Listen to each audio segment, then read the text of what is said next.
Hello નમસ્કાર મિત્રો, NC classes ચેનલમાં તમારું હાર્દિક સ્વાગત છે।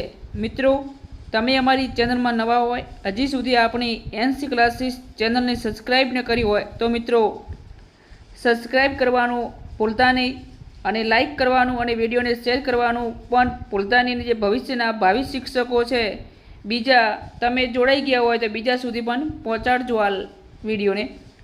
મિત્રો, સરકારી અને ઉચ્ચતર માધ્યમિક શાળાઓ અને બિન સરકારી ઉચ્ચતર માધ્યમિક શાળાઓ શિક્ષણ સહાયક ભરતી 2024ની વાત કરીએ, જે 25માં થાય છે। આપણે બંને ભરતીમાં કામ ચલાઉ શાળા ફાળવણી પ્રોવિઝનલ સ્કૂલ જે આન્સર કી માટેની જે ઉમેદવારોની સૂચનાઓ ખાસ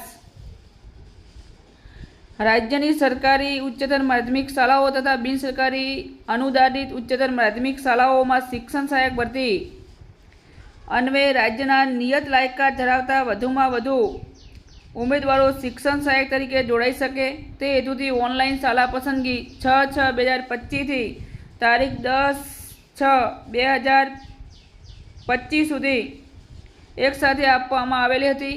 ઉમેદવારોએ આપેલ શાળા પસંદગી અનુસાર તેઓને મેરિટ ક્રમ જે પ્રેફરન્સ મુજબ તારીખ 21/6/2025ના રોજ કામ ચલાઉ શાળા ફાળવણી જે પ્રોવિઝનલ આન્સર કી જાહેર કરવામાં આવેલ છે, જેમાં કેટલાક ઉમેદવારોને સરકારી ઉચ્ચતર માધ્યમિક શાળાઓ અને બિન સરકારી અનુદાનિત ઉચ્ચતર માધ્યમિક શાળાઓમાં મેરિટ કમ પ્રેફરન્સ મુજબ બંને ભરતીમાં શાળા ફાળવણી થયેલ છે।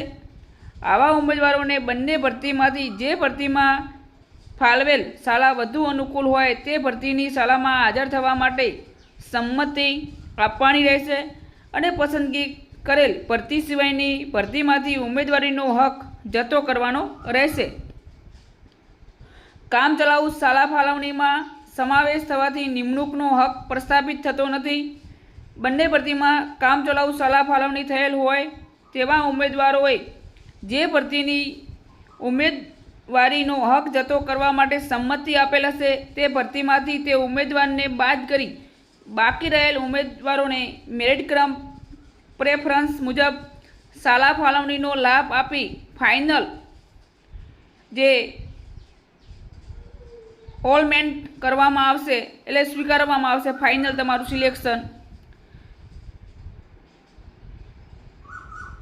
શાળામાં ઉમેદવારને નિમણૂક આપવા અંગે આગળની કાર્યવાહી કરવામાં આવશે। હવે મિત્રો, સરકારશ્રીનો ક્રમિક ભરતીનો ઉદ્દેશ સિદ્ધ કરી શકાય તેમજ રિપીટેશન અટકાવી મહત્તમ ઉમેદવારોને ભરતીમાં સમાવી શકાય તે હેતુથી ઉપરોક્ત સૂચવેલ પ્રક્રિયા મુજબ જે ઉમેદવારોએ હાજર થવા માટે કોઈપણ એક ભરતીની ઓનલાઈન પસંદગી આપેલ નહીં હોય તેવા ઉમેદવારોને અત્રેથી ભરતી પસંદગી સમિતિ દ્વારા એક ભરતીમાં શાળા ફાળવણીમાં આવશે અને અન્ય ભરતીની ઉમેદવારી બાદ કરવામાં આવશે તે દરેક ઉમેદવારે સ્વીકારવાનું રહેશે। ત્યારબાદ આ બાબતે કોઈ લેખિત કે મૌખિક રજૂઆત ધ્યાને લેવામાં આવશે નહીં, જેની દરેક ઉમેદવારે ખાસ નોંધ લેવી। હવે મિત્રો, તમે જે શાળા પસંદગી કરવા માગો છો એની અંદર હવે તમારે સિલેક્શન કરવાનું છે। જે કામ ચલાઉ મેરિટ શાળા પસંદગી મૂકવામાં આવી ગઈ છે, તો ચેનલમાં નવા હોય તો લાઇક, શેર અને સબસ્ક્રાઈબ કરવાનું ભૂલતા નહીં। જય હિન્દ, જય ભારત।